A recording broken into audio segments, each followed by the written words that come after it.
Hello everyone, welcome back to my channel. তোমরা সবাই কেমন আছো? আমরা খুব ভালো আছি। তো এই ভিডিওটা ছিল জন্মাষ্টমীর আগের দিন। ওই দিন আমি গেছিলাম আমার গপু সোনার জন্য একটা জামা কিনতে। জামা তো কিনতে গেছিলাম, কিন্তু এত ভ্যারাইটিস দেখে মাথা তো আমার পুরো ঘুরেই গেছিলো। যাই হোক, যে কোনো রকমে একটা পছন্দ করে নিয়ে বাড়ি ফিরেছিলাম। আর সেদিন জানো তো, আমাদের পাড়ায় ফুটবল ম্যাচ ছিল। মানে ওই ছুটির দিন তো, পাড়ার ছেলেরা সবাই মিলে ঠিক করেছিল যে ফুটবল খেলা হবে আর জমিয়ে খাওয়া দাওয়া হবে। তো সেরকমই ফুটবল খেলা চলছিল সন্ধ্যাবেলা। আর হ্যাঁ, আমার বর্মশাইও তাদের মধ্যে একজন ছিলেন। তো চলো, তোমাদেরকে সেদিন রাত্রিবেলা কি ছিল দেখিয়ে দিই।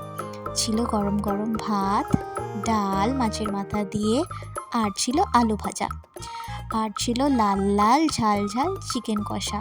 উফ, চিকেন কষাটা যা দারুণ খেতে হয়েছিল না, আমার এখন মনে পড়লে এখনও ওটার গন্ধ মনে পড়ে যাচ্ছে আর জিভ দিয়ে জল গড়াচ্ছে।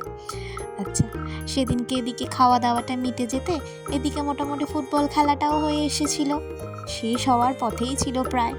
তারপরে প্রাইজ ডিস্ট্রিবিউশনটা স্টার্ট হয়ে গেছিলো। প্রথমে ওই যারা man of the match, best player, এই সমস্ত প্রাইজগুলো দিয়ে দেওয়া হচ্ছিল। তারপরে যারা উইনিং টিম ছিল তাদেরকে প্রাইজটা দেওয়া হয়েছিল। প্রাইজ পর্ব মিটে গেলে আমি বাড়ি চলে এসেছিলাম। আর তোমাদেরকে চলো দেখিয়ে দিই। তোমরা অবশ্য দেখেই নিয়েছো আমার গপু সোনা কী পরেছিল সেদিনকে, তাও আর একবার দেখিয়ে দিই চলো। এই যে এই ইয়েলো কালারের ড্রেসটা আমার ভারী পছন্দ হয়েছিল, তাই এইটা কিনেছিলাম। আর এর সাথে ম্যাচ করে জানো তো, একটা কলারও কিনেছিলাম আমার গপু সোনার জন্য। এই যে দেখো কি সুন্দর দেখতে, তাই না? আর আমার বড় ননদ ওকে একটা জামা দিয়ে গেছিলো ইয়েলো কালারের। আজকে তাহলে এটুকুই থাকলো, দেখা হচ্ছে পরের ব্লগে।